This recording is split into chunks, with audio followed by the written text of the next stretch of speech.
昨天是元旦，在美国发生了2件表面上风马牛不相及的事。在美国东南部路易斯安那州的新奥尔良市发生了皮卡撞人的恐怖袭击事件，造成至少15人死亡，数十人受伤。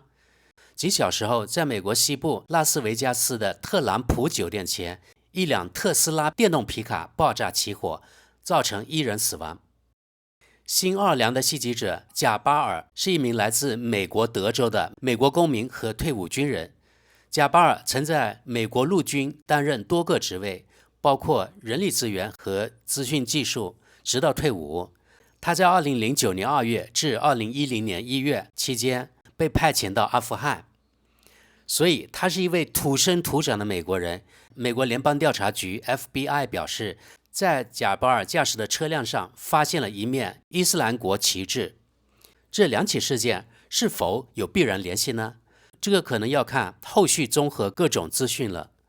如果我没错的话，新奥尔良卡车碾死无辜人群事件应该是美国911以来发生在美国本土的恐怖袭击事件，而这次的袭击者是美国人自己。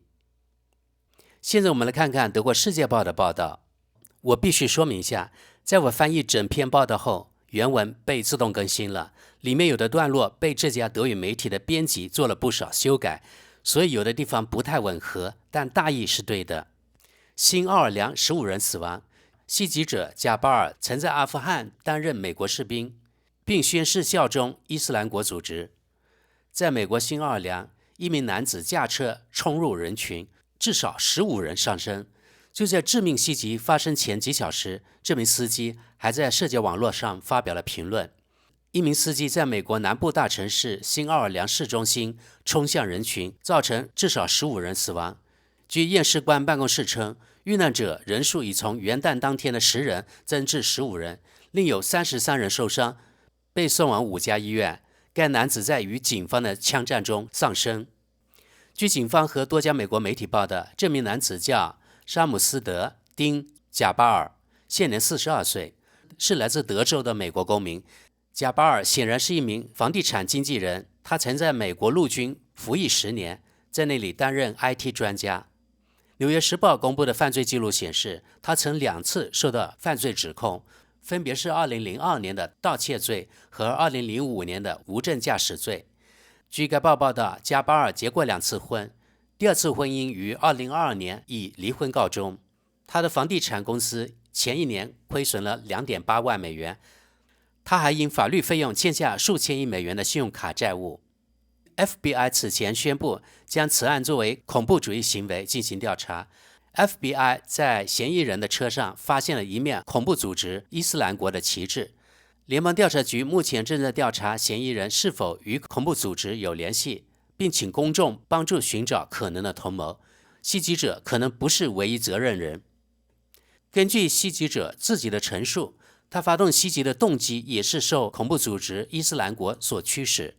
美国总统乔拜登援引 FBI 的信息说，就在致命袭击发生前几小时，他还在社交网络媒体上发布视频，表达了这一动机。监控录像中的人被排除嫌疑。据 FBI 称，该市法语区还发现了更多爆炸装置。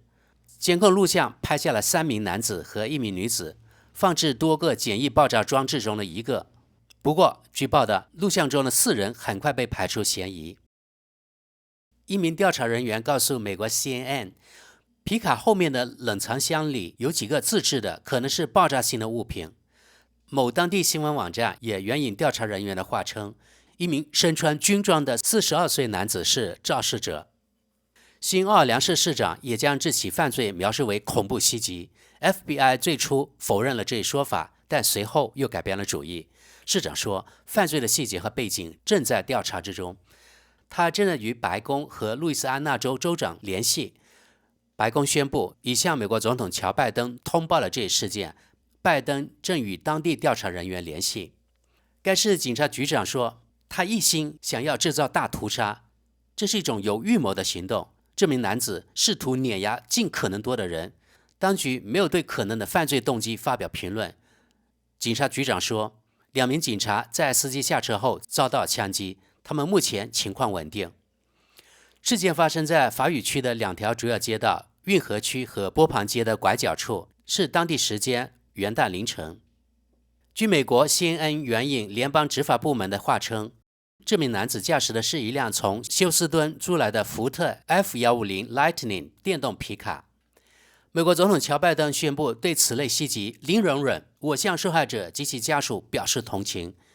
他们只是想庆祝节日，他在 X 上写道，任何形式的暴力都是毫无道理的，我们不会容忍对我们国家社区的任何攻击。我们来看看拜登在 X 平台上的推文，评论区很多人都在骂他无能、反应慢等等，反正对他各种不满。好，我们回到报道本身。美国当选总统唐纳德·特朗普也发表了一份声明，并提到了肇事司机的可能身份。我们向所有无辜的受害者和他们的亲人，包括新奥尔良警察局勇敢的警官们表示同情。这位共和党人在他的网络平台真理社交上写道。特朗普继续说，当我说进入我们国家的罪犯显然比我们国内的罪犯更糟糕时，我的说法不但遭到民主党人和假新闻媒体的驳斥，但事实证明这是真的。路易斯安那州州长杰夫·兰德里称 X 平台上发生的事件是可怕的暴力行为。他写道，让我们一起为所有受害者和现场的急救人员祈祷。大批急救人员赶到了现场。据 WWL-TV 记者报道，警方疏散了波旁街的餐馆和酒吧，并封锁了该区的主要街道。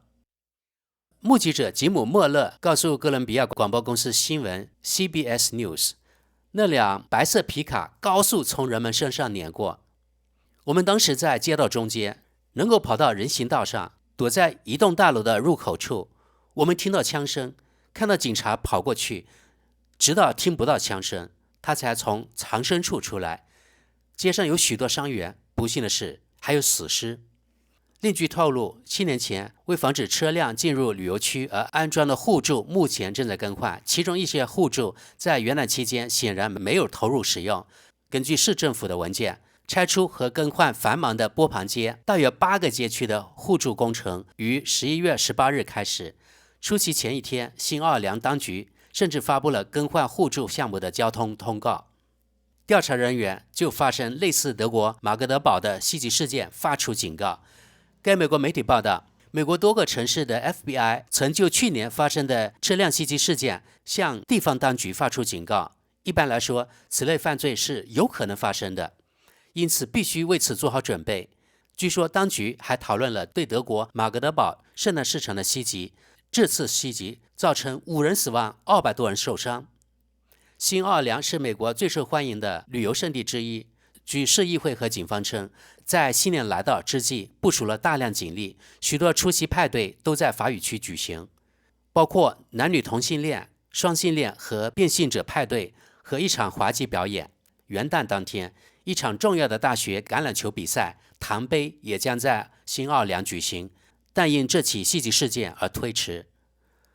朋友们，当然德国大小媒体均进行了报道，估计呢他们的内容都没有很大的区别。那么现在我们直接看网友评论。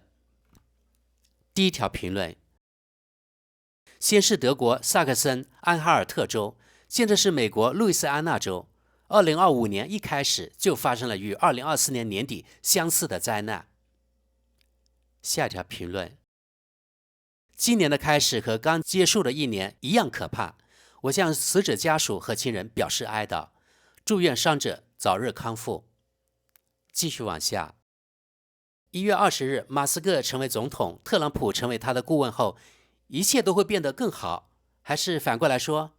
我表示由衷的哀悼，不知道这些人脑子里在想什么，会做出如此残暴的行为。我们再往下。有许多人受害的事件，这些委婉的说法让人难以忍受，这是恐怖主义行为，不是事件。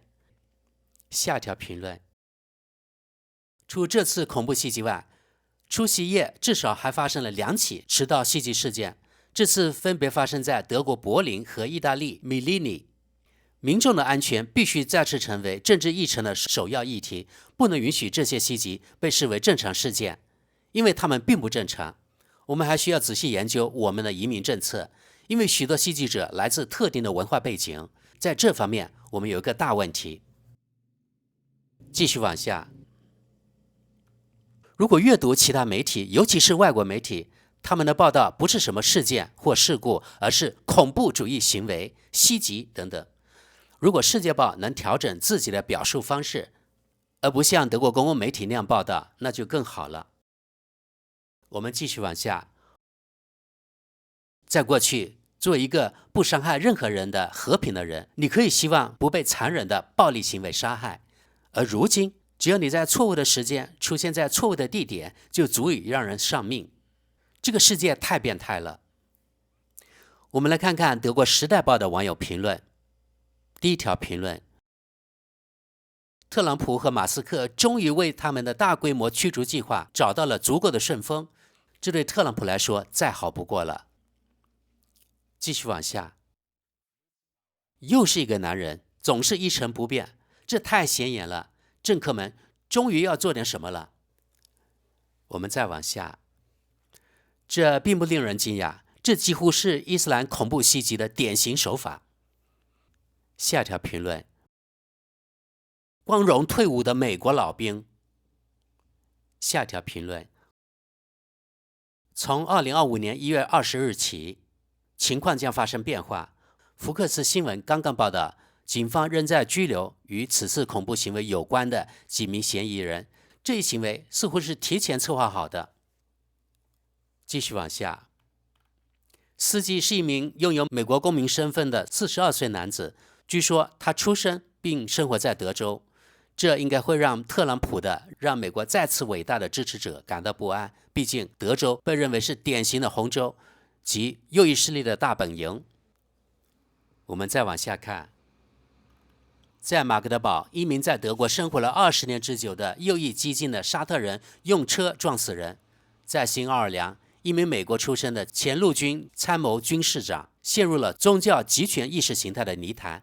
而且特朗普还在喋喋不休地谈论移民问题，从特朗普到马斯克，再到维德尔和霍克，整个言语暴力的右翼极端主义泡沫是时候为此承担责任了。德国之士点评：这些网友评论来自这家德国中间偏左媒体，所以在德国他们的民意是非常分裂的，有右翼和左翼民意之分。你们看，他认为发生这样的恐怖袭击事件是特朗普及马斯克的责任，这种逻辑啊，简直了。最后，我们看另一则表面上风马牛不相及的发生在美国的事情：恐怖主义嫌疑，特斯拉皮卡 Cybertruck 在特朗普的酒店前爆炸。一辆特斯拉皮卡在拉斯维加斯爆炸起火，警方在车内发现了一具尸体，当局正在调查恐怖主义嫌疑。一辆特斯拉皮卡 Cybertruck 在拉斯维加斯未来美国总统唐纳德·特朗普拥有的一家酒店外爆炸。据警方称，车内发现1人死亡，另有7人受伤。据当地媒体报道，当局正在调查恐怖主义嫌疑。据警方称，事件发生在当地时间周3上午8点40分。拉斯维加斯警长凯文·麦克马希尔说，卡车停在特朗普国际酒店的玻璃大门入口前时发生了大爆炸，爆炸原因尚不清楚。在新闻发布会上，警长展示了监控摄像头拍摄到的皮卡爆炸画面，以及后来无人机飞越装货区的画面。可以看到几个汽油罐和烟花的烧焦残骸，难以扑灭大火的电动汽车完全被烧毁。Cybertruck 是一辆3吨重的电动皮卡，在欧洲没有获得批准。事发后，酒店人员被疏散。特斯拉老板埃隆·马斯克在他的在线服务平台 X 中写道，他的员工正在调查爆炸的原因，我们从未见过这样的事情。马斯克后来写道，现在已经确认爆炸是由一个非常大的烟花或炸弹引起的，与车辆本身无关。车辆的遥测数据并未显示出技术缺陷。他后来补充说，这很可能是一起恐怖主义行为，而且可能与新奥尔良的袭击有关。马斯克没有为他的论点提供来源或证据。马斯克在竞选期间为特朗普提供了大量资金支持，并被特朗普任命为特别顾问，负责大幅降低政府机构的成本。据警方称，这辆皮卡是通过汽车共享服务 Turo 租来的。据美国总统拜登称，安全部门正在调查这起事件与新奥尔良袭击事件的可能联系。在新奥尔良袭击事件中，一名男子驾车冲入人群，造成至少15人死亡，但到目前为止还没有迹象表明这两起事件有关联。最后我们来看看网友评论。纯粹出于技术原因，一辆汽车在即将就任美国总统的酒店前停下来时发生爆炸，这未免太过巧合，甚至巧合到令人难以置信。除非这种类型的汽车每天都发生爆炸，而这在以前从未发生过。继续往下，唯一可能确定的是，皮卡在特朗普大厦爆炸并非偶然。尽管目前还不清楚遇害者他本身也是袭击者，究竟想用他做什么，这里有许多可能的动机，估计都与不喜欢当选总统特朗普有关。无论如何，在特朗普就职典礼前3周，美国局势再次极不稳定。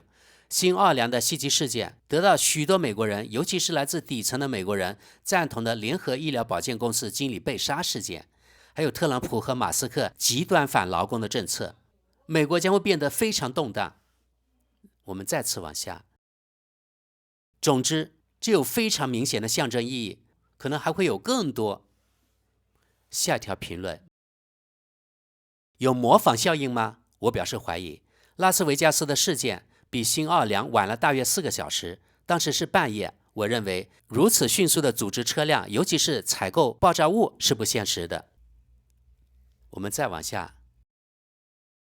有趣的是，上面只字未提警察，只提到了埃隆·马斯克的团队。我认为警方也在参与其中，只是听起来很奇怪，太像寡头政治了。美国也是如此。好，下条评论。有一种象征性的力量，就在新奥尔良恐怖事件发生几小时后，马斯克生产了一辆卡车在特朗普酒店前爆炸。最后一条评论。埃隆·马斯克希望禁止美国政府将特斯拉汽车的事故、火灾和故障统计数据纳入统计范围，因为他们在统计数据中名列前茅。好，各位朋友，今天咱们的节目就到这里。你们觉得2个事件之间有必然的联系吗？